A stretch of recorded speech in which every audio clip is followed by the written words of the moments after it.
IBK 기업은행 여자 배구단 고액 연봉의 그림자와 우승을 향한 고난의 행보. 여자 배구 V리그의 다크호스로 다시 이름이 오르내리고 있는 IBK 기업은행. 하지만 우승 후보라는 평가와 달리 팬들의 반응은 다소 싸늘한데요.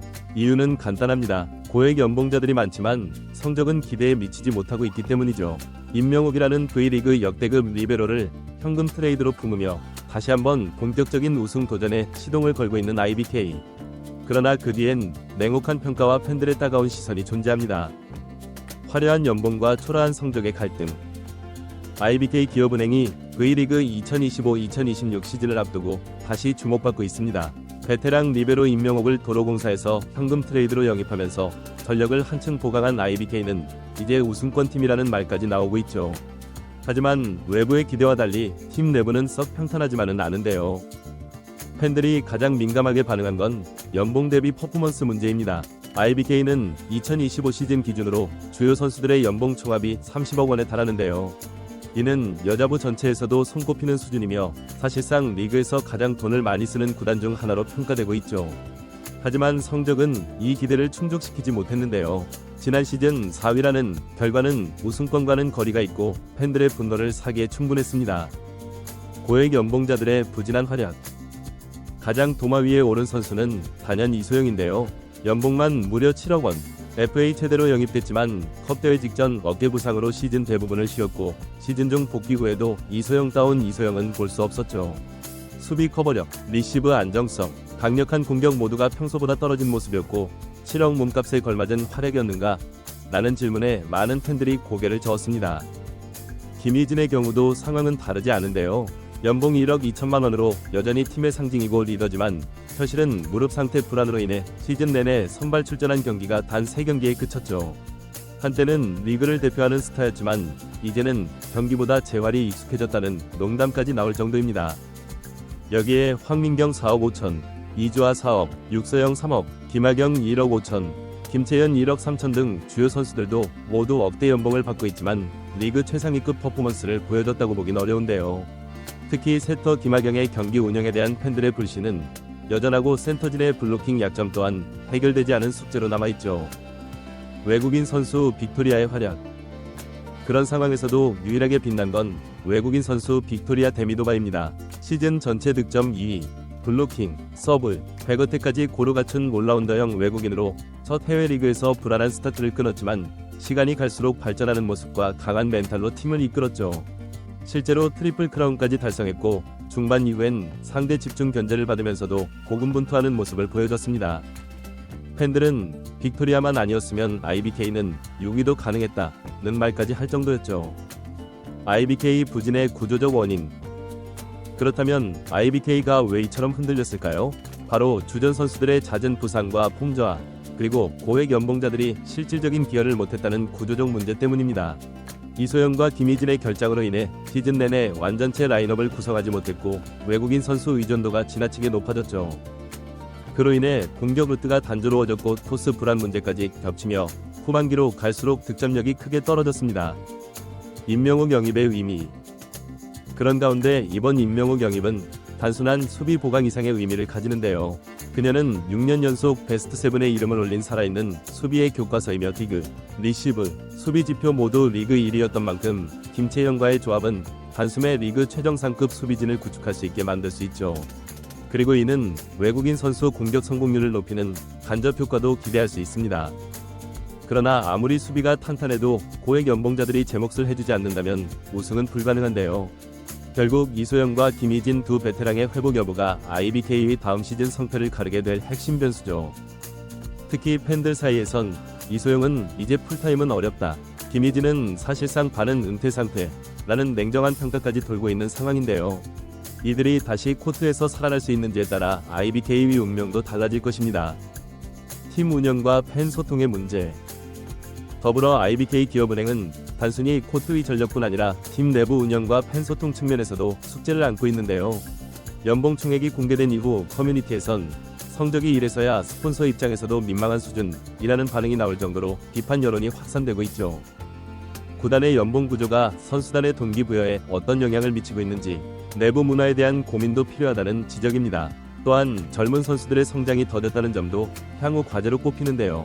김채현, 육서영, 최정민 등 유망주로 평가받는 자원들이 한두 경기 활약 이후 기복 있는 모습을 반복하며 확실한 주전으로 자리잡지 못했고, 이는 코칭 스태프의 기용 전략과 무관하지 않다는 분석도 나오고 있죠.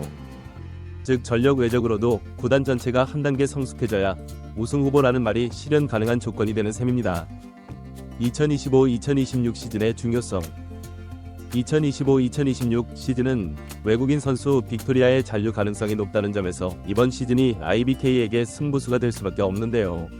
재계약 가능성이 높은 빅토리아가 다시 한번 정상급 활약을 이어간다면 그 뒤를 받쳐줄 국내 선수들이 제목만 해줘도 충분히 챔피언전까지 진출할 수 있다는 분석이 지배적이죠. 코칭 스태프의 과제. 하지만 한 가지 간과할 수 없는 요소는 코칭 스태프의 전술 유연성과 위기 대응력 부족인데요. 시즌 중반부터 드러난 외국인 선수 의존도 문제에 대해 효과적인 전술 보완이나 로테이션 운용이 이루어지지 않았고, 이는 선수단 체력 부담으로도 이어졌습니다. 특히 빅토리아의 점유율이 지나치게 높아지는 상황에서도 백업 자원 활용이 거의 이루어지지 않으면서 체력 고갈과 범실 증가하는 악순환이 반복됐죠. 클러치 상황에서의 취약성. 또한 IBK는 시즌 후반 결정적인 순간마다 집중력이 무너지는 경기력이 자주 연출되면서 클러치 약체라는 오명도 떠안게 됐는데요. 세트 후반 역전패, 5세트 접전 패배 등 결정적 경기에서의 부족한 마무리 능력은 체력 문제와 더불어 멘탈 컨트롤 문제까지도 지적되는 대목입니다. 이는 단순한 경기력 문제가 아니라 팀 전체 분위기, 리더십 공백의 문제로도 확장돼야 할 부분이죠. 선수층 깊이의 문제. 선수층의 깊이 문제도 여전히 풀리지 않은 숙제인데요. 특히 미들 블로커 포지션에서는 이주아의 뚜렷한 대안이 부재한 상황으로 시즌이 길어질수록 상대의 블로킹 집중 견제를 뚫어내지 못하는 장면이 자주 나왔죠. 이는 공격 패턴 다양성에도 직접적인 영향을 끼쳤고 IBK의 공격 성공률 하락으로 이어졌다는 분석이 지배적입니다. 팀 정체성 재정립의 필요성. 마지막으로 IBK는 이제 단순한 전력 보강이 아닌 팀 정체성에 대한 재정립이 필요한 시점에 도달했는데요. 승리를 위한 투자는 분명했지만 그 과정에서 팬들과의 유대감이나 팀 컬러를 만들어가는 과정은 충분히 평가받지 못했죠. 고액 연봉이 상징이 되어버린 지금, IBK는 이제 성적으로 그 비용을 입증해야 할 책임을 안고 다음 시즌을 맞이하게 될 전망입니다. 갈림길에 선 IBK 기업은행. 결국 IBK 기업은행은 지금 갈림길에 서 있습니다. 돈은 썼고 전력 보강은 했지만 성과는 아직 부족하죠. 트레이드로 영입한 임명옥은 확실한 수비 카드지만 우승이라는 무게는 결국 고액 연봉자들의 어깨에 달려 있습니다. 이소영, 김희진이 몸값만큼 띄워주고 빅토리아가 다시 득점왕에 도전할 수 있는 구조가 갖춰진다면 IBK는 분명 우승 후보가 될 수 있는데요. 그러나 그렇지 않다면 연봉 대비 실망이라는 비판은 계속될 것이고, 고액 연봉자만 가득한 사치팀이라는 꼬리표는 쉽게 떨어지지 않을 것입니다. IBK 선수들의 개인 기록과 성과 분석. IBK 선수들의 개인 능력치를 자세히 살펴보면 팀의 가능성과 한계가 더욱 명확히 보입니다. 빅토리아 데미도바는 지난 시즌 공격 성공률 45.5%, 블로킹 세트당 0.658개, 서브 에이스 0.321개를 기록하며 리그 최상위권 활약을 펼쳤습니다. 특히 후위 공격 성공률은 무려 48.7%로 리그 최고 수준이었죠. 반면 이소영은 부상 복귀 후 공격 성공률이 평소의 42% 수준에서 35.7%로 급락했고, 리시브 효율도 32.1%로 크게 하락했습니다. 김희진 역시 출전 경기 수가 적었지만 공격 성공률 31.3%로 기대에 미치지 못했습니다. 미들 블로커 포지션의 이주아는 블로킹 세트당 0.621개로 개인 최고 기록을 세웠지만 상대 주요 공격수를 막아내는 결정적 상황에서의 성공률은 다소 아쉬웠습니다. 세터 김하경의 토스 성공률은 리그 평균인 36.8%보다 약간 낮은 34.2%를 기록했고, 특히 빠른 전환 상황에서의 불안정성이 도드라졌습니다. 임명옥의 영입이 팀에 미칠 영향. 임명옥은 지난 시즌 디그 세트당 5.113개, 리시브 효율 50.57%, 수비 지표 세트당 7.326개라는 경이로운 기록을 세우며 모든 수비 지표에서 1위를 차지했습니다. 이러한 수비력은 IBK의 약점이었던 1차 리시브 불안정성을 크게 개선할 것으로 기대됩니다. 특히 임명옥, 김채연의 수비 조합은 상대 공격을 더 많이 받아내고, 이는 공격 기회 증가로 이어질 가능성이 큽니다. 빅토리아와 같은 주요 공격수들이 더 안정적인 공격 환경을 갖게 된다면 공격 성공률 역시 높아질 것입니다. 또한 임명욱의 베테랑 리더십은 경기 중 위기 상황에서 팀의 집중력을 유지하는 데도 큰 도움이 될 것으로 보입니다. 그녀의 경험과 담대함은 클러치 상황에서 자주 무너지던 IBK의 정신적 지주 역할을 할 수 있습니다. 코칭 스태프의 도전과 전략 변화. IBK 코칭 스태프는 이번 시즌 전술적 변화를 시도할 것으로 예상됩니다. 특히 외국인 선수 의존도를 낮추고 국내 선수들의 공격 참여를 높이는 방향으로 전술을 가다듬을 필요가 있습니다. 이소영의 백어택 활용과 김희진의 속공 비중을 높이고 센터진의 킥 공격을 더 많이 시도하는 등 다양한 공격 루트를 개발해야 합니다. 또한 선수 로테이션을 더 적극적으로 활용해 주전 선수들의 체력 관리에도 신경 써야 할 것입니다. 특히 중요한 것은 선수들의 부상 관리인데 이소영과 김희진 같은 베테랑 선수들의 경우 무리한 출전보다는 컨디션 관리에 중점을 두는 전략이 필요합니다. 중요한 경기에 집중적으로 기용하는 방식으로 시즌 전체 부담을 줄이는 방안도 고려해볼 만합니다. 팬들과의 신뢰 회복을 위한 노력. IBK가 팬들의 신뢰를 회복하기 위해서는 단순히 성적 개선 외에도 소통 방식의 변화가 필요합니다.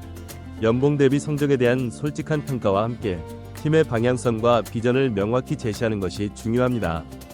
특히 젊은 선수들의 육성 계획과 베테랑 선수들의 역할 분담에 대한 구체적인 청사진을 팬들과 공유한다면 사치팀이라는 부정적 이미지를 극복하는 데 도움이 될 것입니다. 또한 선수들의 훈련 과정과 회복 상황을 투명하게 공개하고 팬 이벤트를 통해 직접적인 소통 기회를 늘린다면 팀에 대한 응원과 지지를 더 이끌어낼 수 있을 것입니다. 결론, 진정한 우승 후보가 되기 위한 조건. IBK 기업은행이 진정한 우승 후보로 거듭나기 위해서는 단순히 높은 연봉과 스타 선수 영입을 넘어선 근본적인 변화가 필요합니다. 임명욱의 영입은 분명 팀의 수비력을 강화할 것이지만 고액 연봉자들의 부활과 코칭 스태프의 전술 변화, 그리고 젊은 선수들의 성장이 함께 이루어져야 합니다. 빅토리아라는 외국인 에이스와 임명욱이라는 수비의 달인을 중심으로 이소영과 김희진이 건강을 회복하고 제 역할을 해낸다면 IBK는 충분히 리그 우승을 노려볼 수 있습니다. 그러나 이것이 쉽지 않은 도전임은 분명합니다. 결국 IBK의 2025-2026 시즌은 고액 연봉에 걸맞은 가치를 증명해내는 싸움이 될 것입니다. 그 결과에 따라 돈만 쓰는 사치팀이 될지 아니면 현명한 투자로 정상에 오른 명문구단이 될지가 결정될 것입니다. 배구 팬들의 시선은 이제 IBK의 고난과 도전에 집중되고 있습니다.